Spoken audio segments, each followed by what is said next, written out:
गणपतये नमः।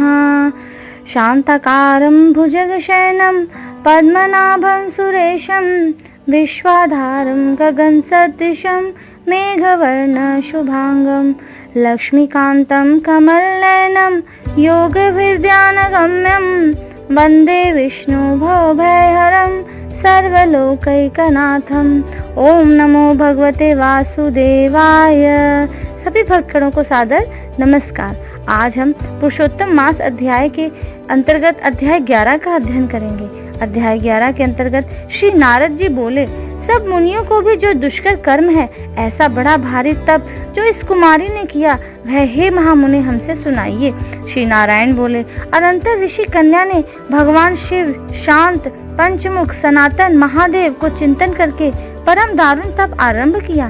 सर्पों का आभूषण पहने, देव, नंदी, भृंगी आदि गणों से सेवित, 24 तत्वों और तीनों गुणों से युक्त, अष्ट महासिद्धियों तथा प्रकृति और पुरुष से युक्त, अर्धचंद्र से सुशोभित, मस्तक वाले, जटाजूट से विराजित भगवान के प्रत्यक्ष उस बाला ने परम तप आरंभ किया। ग्रीष्म ऋतु के सूर्य होने पर पंचाग्नि के बीच बैठकर, हेमंत और शिशिर ऋतुओं में ठंडे जल में बैठकर, खुले हुए मुख वाले जल में खिले हुए कमल की तरह शोभित होने लगी। श्री कृष्ण गोविंद हरे मुरारी, हे नाथ नारायण वासुदेवा, राधे कृष्णा कृष्णा कृष्णा राधे कृष्णा कृष्णा कृष्णा।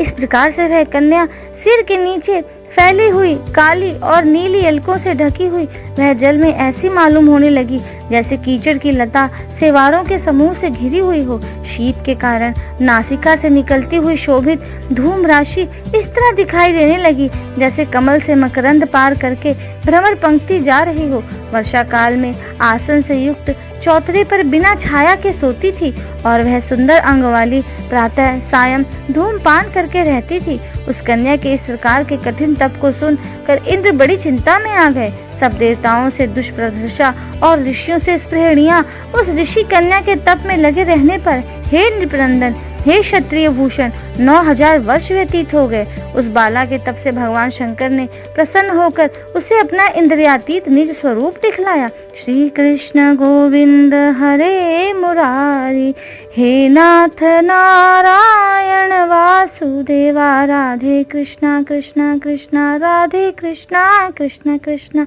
इस प्रकार जब उस दुखवियारी ने भगवान शंकर को देखा तो उनको देखकर उसके देह में जैसे प्राण आ गए, वैसे वह सहसा खड़ी हो गई और तब से दुर्बल होने पर भी वह बाला उस समय हृष्ट पृष्ठ हो गई। बहुत वायु और घाम से क्लेश पाई हुई वह शंकर को बहुत अच्छी लगने लगी और उस कन्या ने झुककर पार्वती पति शंकर जी को प्रणाम किया। उस विश्व वंदित भगवान का मानसिक उपचारों से पूजन करके और भक्ति युक्त चित्त से जगत के नाथ की स्तुति करने लगी। कन्या बोली, हे पार्वती प्रिय, हे प्राणनाथ, हे प्रभु, हे भर्ग, हे भूतेश, हे गौरीश, हे शंभु, हे सोम सूर्याग्नि नेत्र, हे तमा, हे मेरे आधार, हे मुंडा स्थित मालिन, आपको प्रणाम है। अनेक तापों से व्याप्त है, अंगों में पीड़ा जिसके, ऐसा तथा परम घोर संसार रूपी समुद्र में डूबा हुआ, दुष्ट सर्पों तथा काल के तीक्ष्ण दांतों से डसा हुआ मनुष्य भी यदि आपके शरण में आ जाए तो वह मुक्त हो जाता है। श्री कृष्ण गोविंद हरे मुरारी, हे नाथ नारायण वासुदेवा, राधे कृष्णा कृष्णा कृष्णा राधे कृष्णा कृष्णा कृष्णा। इस प्रकार वो कन्या बोली, हे विभो, जिन आपने बाणासुर को अपनाया और मरी हुई अलर्क राजा की पत्नी को जिलाया, ऐसे आप हे दयानाथ भूतेश, चंडीश, भव्य, भवत्राण, मृत्युंजय, हे प्राणनाथ, हे दक्ष प्रजापति के मख को ध्वंस करने वाले, हे समस्त शत्रुओं के नाशक, हे सदा भक्तों को संसार से छुड़ाने वाले, हे जन्म के हर्ता, हे प्रथम सृष्टि के कर्ता, हे प्राणनाथ, पाप के नाश करने वाले, आपको नमस्कार है। अपने सेवकों की रक्षा कीजिए। हे नृप, बड़ी भाग्यवती मेधावी की तपस्विनी कन्या इस प्रकार मन से और वाणी से शंकर की स्तुति करके चुप हो गई। श्री कृष्ण बोले, कन्या द्वारा की हुई स्तुति सुनकर उसके किए हुए उग्र तप से प्रसन्न मुख कमल सदाशिव कन्या से बोले, हे तपस्विनी, तेरा कल्याण हो, तेरे मन में जो अभिष्ट हो वह वर तू मांग। हे महाभागे, मैं प्रसन्न हूँ, तू खेद मत कर। श्री कृष्ण गोविंद हरे मुरारी, हे नाथ नारायण वासुदेवा, राधे कृष्णा कृष्णा कृष्णा, राधे कृष्णा कृष्णा कृष्णा।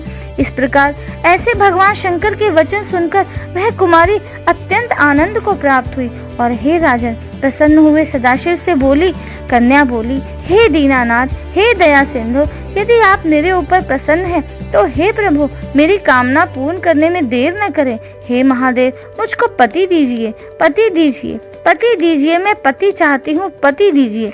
मेरे हृदय में और कुछ भी नहीं सोचा है। वह ऋषि कन्या इस प्रकार महादेव से कहकर चुप हो गई।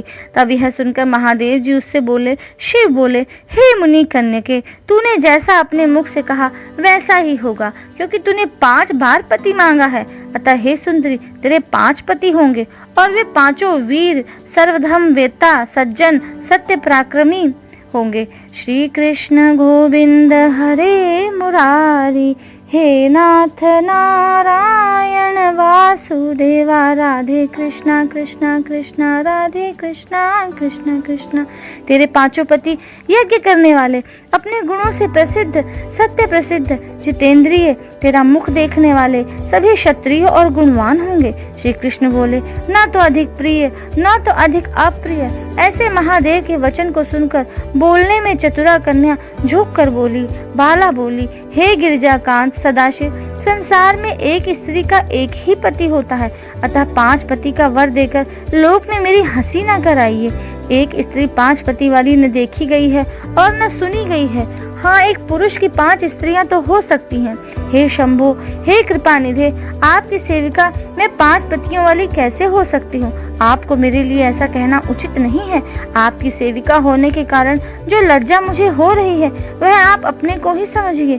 कन्या का यह वचन सुनकर शंकर जी पुनः उससे बोले, श्री कृष्ण गोविंद हरे मुरारी, हे नाथ नारायण वासुदेवा, राधे कृष्णा कृष्णा कृष्णा। भक्तों, शिव शंकर जी बोले, हे भीरू, इस जन्म में तुझे पति सुख नहीं मिलेगा। दूसरे जन्म में जब तू तपोबल से बिना योनि के उत्पन्न होगी तब पति सुख को भोग कर अनंतर परम पद को प्राप्त होगी, क्योंकि मेरी प्रिय मूर्ति दुर्वासा का तूने पहले अपमान किया है। हे सुप्रभु, वह दुर्वासा यदि क्रोध करे तो तीनों भुवनों को जला सकते हैं, तो तूने अभिमानवश ब्रह्म तेज का मर्दन किया है। जिस अधिमास को भगवान कृष्ण ने अपना ऐश्वर्य दे दिया, उस भगवान के प्रिय पुरुषोत्तम मास का व्रत तूने नहीं किया। मैं ब्रह्मा आदि से लेकर सब देवता, नारद आदि से लेकर सब तपस्वी जिसकी आज्ञा सदा मानते चले आए हैं, हे बाले, उसकी आज्ञा का कौन उल्लंघन करता है? लोक पूजित पुरुषोत्तम मास की दुर्वासा की आज्ञा से तूने पूजा नहीं की। हे मूढ़े, हे द्विजात्मजे, इसलिए तेरे 5 पति होंगे। श्री कृष्ण गोविंद हरे मुरारी, हे नाथ नारायण वासुदेवा, राधे कृष्णा कृष्णा कृष्णा, राधे कृष्णा कृष्णा कृष्णा। इस प्रकार शिव शंकर बोले, हे बाले, पुरुषोत्तम के अनादर करने से अब अन्यथा नहीं हो सकता है। जो उस पुरुषोत्तम मास की निंदा करता है वह रौरव नरक का भागी होता है। पुरुषोत्तम का अपमान करने वाले को विपरीत ही फल प्राप्त होता है। यह बात कभी अन्यथा नहीं हो सकती है। पुरुषोत्तम के जो भक्त हैं वे पुत्र, पौत्र और धन वाले होते हैं और वे इस लोक को तथा परलोक की सिद्धि को प्राप्त होंगे और प्राप्त हो रहे हैं। और हम सब देवता लोग भी पुरुषोत्तम की सेवा करने वाले हैं। जिस पुरुषोत्तम मास में व्रतादि से पुरुषोत्तम शीघ्र ही प्रसन्न होते हैं, उस सेवा करने योग्य मास को हे सुमध्य में हम लोग कैसे न भजे। श्री कृष्ण गोविंद हरे मुरारी, हे नाथ नारायण वासुदेवा, राधे कृष्णा कृष्णा कृष्णा, राधे कृष्णा कृष्णा कृष्णा। उचित और अनुचित विचार की चर्चा करने वाले अतएव अनुकरणीय जो मुनि हैं, उन अति उत्कृष्ट श्रेष्ठ तपस्वी पुरुषों का वचन कैसे मिथ्या हो सकता है, कहो। इस प्रकार का कथन कहते हुए भगवान नीलकंठ शीघ्र ही अंतर ध्यान हो गए और वह बाला यूथ से भ्रष्ट मृग की तरह चकित सी हो गई। सूत जी बोले, हे मुनीश, रेखा सदृश चंद्रमा से युक्त मस्तक वाले सदाशिव जब उत्तर दिशा के प्रति चले गए तब वृत्रासुर को मारकर जैसे इंद्र को चिंता हुई थी, उसी प्रकार मुनिराज की कन्या को चिंता बाधा करने लगी। इति श्री ब्रह्मनारदीय पुरुषोत्तम मास महात्म्य एकादशो अध्याय संपूर्णः। श्री कृष्ण गोविंद हरे मुरारी, हे नाथ नारायण वासुदेवा, राधे कृष्णा कृष्णा कृष्णा राधे कृष्णा कृष्णा कृष्णा। हे भक्तों, इस एकादश अध्याय में हमने जाना कि किस प्रकार से उस मुनि की कन्या ने घोर तपस्या करी और उस तपस्या के फलस्वरूप उसे किस प्रकार शिव शंकर के दर्शन प्राप्त हुए और किस तरह से उसको एक वरदान प्राप्त हुआ कि उसके 5 पति हों और वो उसकी चिंता में किस प्रकार मग्न हो गई। हम अगले अध्याय में जानेंगे क्या वास्तव में उनको 5 पति प्राप्त हुए, 5 पति प्राप्त हुए तो उसे क्या अपमान प्राप्त हुआ जो उसने पुरुषोत्तम मास का अपमान किया था। सभी भक्तगणों को सादर नमस्कार।